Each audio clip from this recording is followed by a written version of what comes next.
Here you have what looks like a Seat Ateca, only it isn't. Look a bit closer and you'll spot the sporty body kit, big alloys and the quartet of tailpipes which make a pretty decent noise.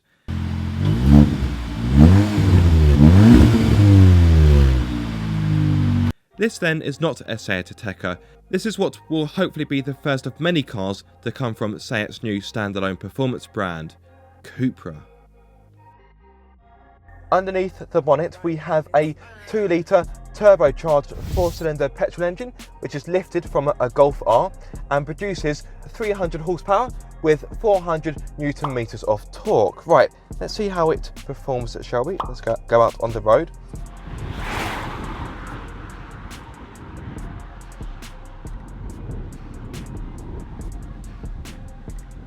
So, of course, what you really want to know is how fast it goes, and although this car weighs over 1,600 kilos, it will get a move on, as I shall now demonstrate.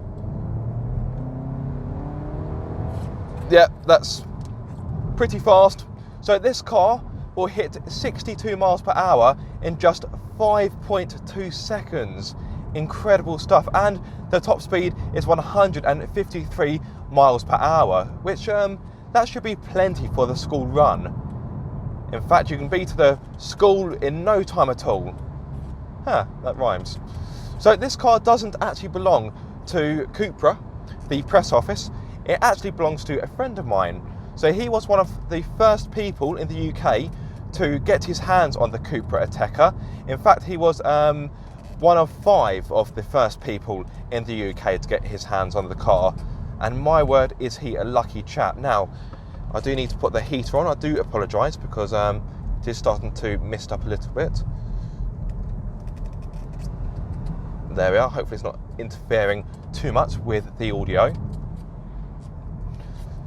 So this power is mated to a 7-speed DSG which has been newly developed, and it's also mated to Seat's 4-drive system. So this car has got 4-wheel drive, which is perfect for a day like today. Now let's talk about how the car drives. This is a first drive. I've only got the car for a little bit of time. I don't want to take up too much of the owner's time. So these are merely my first impressions.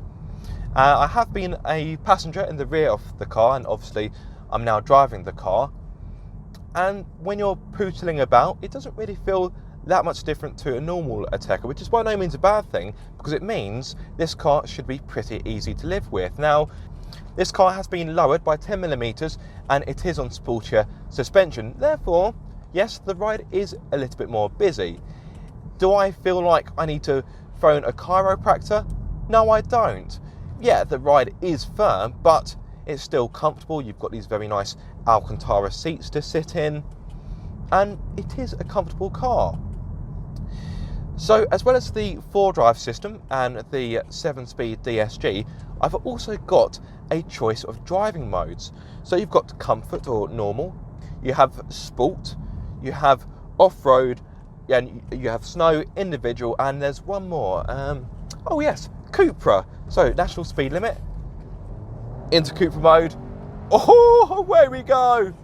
My word, this picks up speed like you simply wouldn't believe. A family SUV that can crack 62 miles per hour in just over 5 seconds. Sheer lunacy. But I bloody love it. The 7-speed DSG works pretty well, as you would expect from a product from the Volkswagen Automotive Group. But you can take control if you want, so you can slot the lever to the left and take control of the paddles. Like so. Let's drop it down. Hoo-hoo.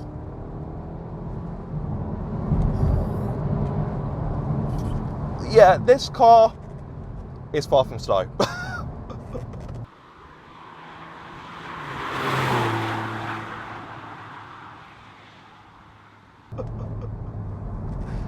But what I like about this car, even when you have it in Cupra mode, the ride isn't bone shaking. It's firm enough to remind you you're driving something a little bit special, but it's not determined to break your spine. And I quite like that. Now let's pop it into normal mode, shall we? And already the car, you can feel it's more relaxed, it's more docile, and to be fair, in comfort mode, the ride is actually pretty good. Right, let's take it out of comfort mode, because really this car isn't really designed for comfort, let's be honest. Pop it into sport mode and see how it performs. The steering gets heavier, as you would expect. The car becomes more responsive. Woohoo, yeah, that's responsive. So for those of you wondering, you can't have this car with a manual gearbox, I'm afraid. So if you want to get your hands on a Cupra Ateca, you have to have the 7-speed DSG. Is that a bad thing? No, I don't think it is. Now, I'll be honest, I am a purist, so I do prefer a manual gearbox. However, given the type of car this is, given the type of audience this car will have, it makes sense to have the DSG as opposed to a manual. Now, if you want to have a sporty Ateca with a manual, you can of course get a Seat Ateca FR. But of course, it hasn't got the same amount of power as this car, and some may argue that you don't really need the power in this car. But hey, come on, it's here, so you may as well use it. Oh yeah, I forgot to mention, this car also has launch control, which as you would expect, is pretty rapid. So, it has heart-stopping performance, but how much will this performance SUV set you back? It starts from £35,900 and offers standard features such as 19-inch alloys, LED headlights, Cupra styling, 8-inch touchscreen, smartphone connectivity, navigation, digital cockpit, dual zone climate control, keyless entry, park assist, rear view camera, top camera, drive mode select, dynamic chassis control, plus more. And breathe. The model you see here is a bit more though, as it has the design pack as well as the comfort and sound pack. The design pack adds the simply delectable copper 19-inch alloys, big Brembo brakes and the black interior styling, whilst the comfort and sound pack adds Beats audio system, traffic sign recognition, lane assist, adaptive cruise control, high beam assist, heated front seats and an electric tailgate. You do also get a space saver spare wheel, but because this car's got the design pack, you don't get it. The two packs combined take this car up to £41,175, but this car also has the optional panoramic roof, which adds £1,040. Therefore, this car all in would set you back £42,215.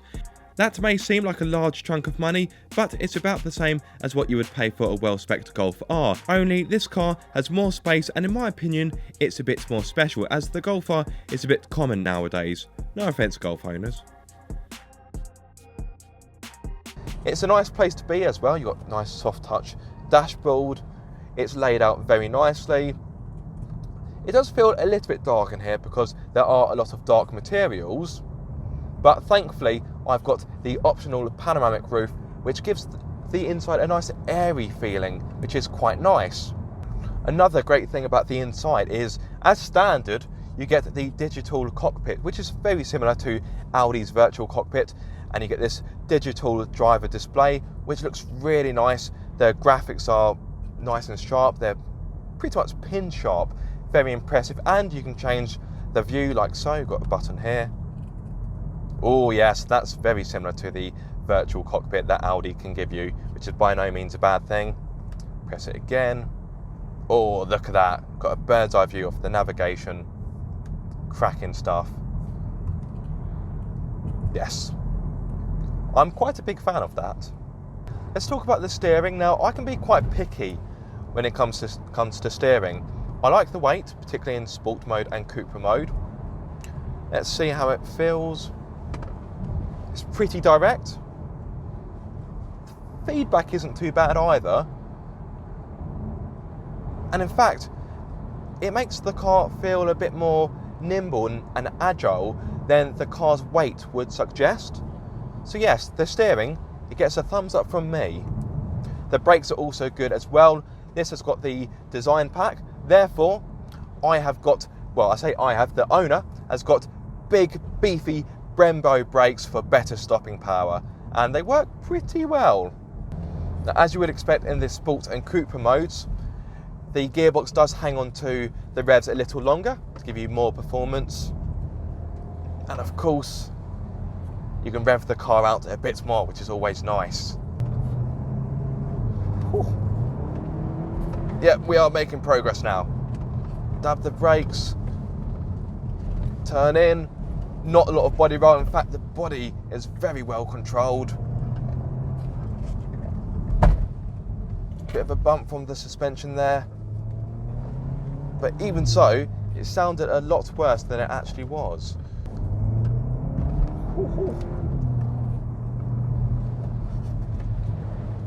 Yeah, this is the sort of car I can imagine you can have a lot of fun in. But I don't think your driving licence would thank you for it, in all honesty. And because you've got the full drive system, you can pretty much do this anywhere. Although I'm not really too sure you'd want to risk scuffing those beautiful alloys by taking this car off-road. I know I wouldn't. Oh, tight left-hander.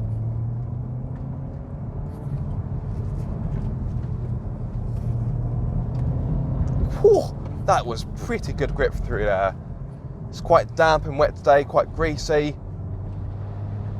This road isn't particularly good, but my word, this car's pretty grippy.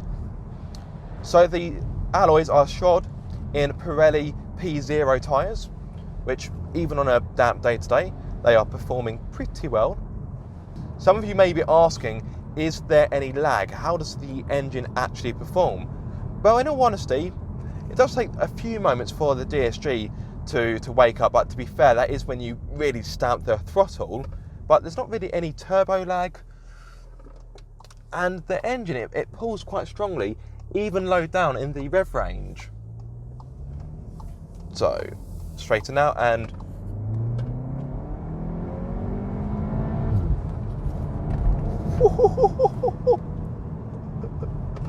This car is a bad influence.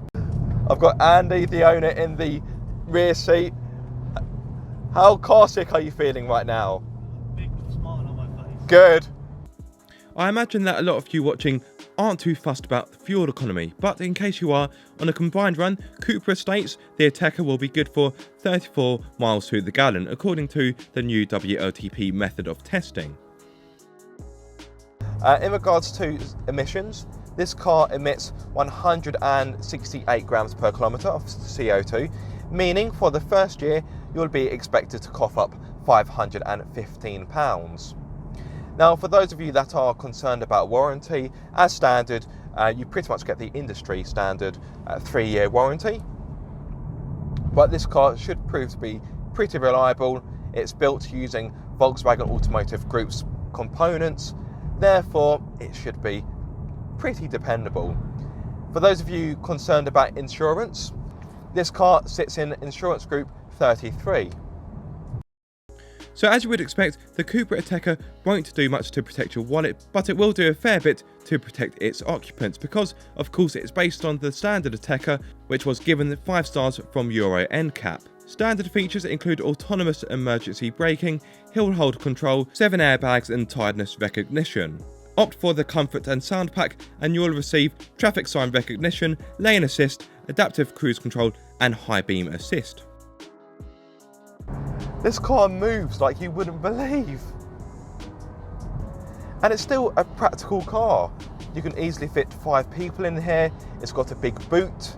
Space in the back is pretty good. You've got a good amount of cubby holes. And you've got a 2-litre engine which has 300 horsepower. What's not to like? Wow, what a blast. If this is what Cupra has to offer, then yes, I want more, please. A massive thank you to Andy, the owner, for letting me have a go in his pride and joy. It's been an absolute blast. I really hope you've enjoyed watching this video. If you have, give it a massive thumbs up. If you are subscribed, don't forget to click that bell icon so you get notified every time I make a video. And if you aren't subscribed, guys, what are you waiting for? Be sure to subscribe for more car obsession. Wow, that's... I'm going to shake your hand.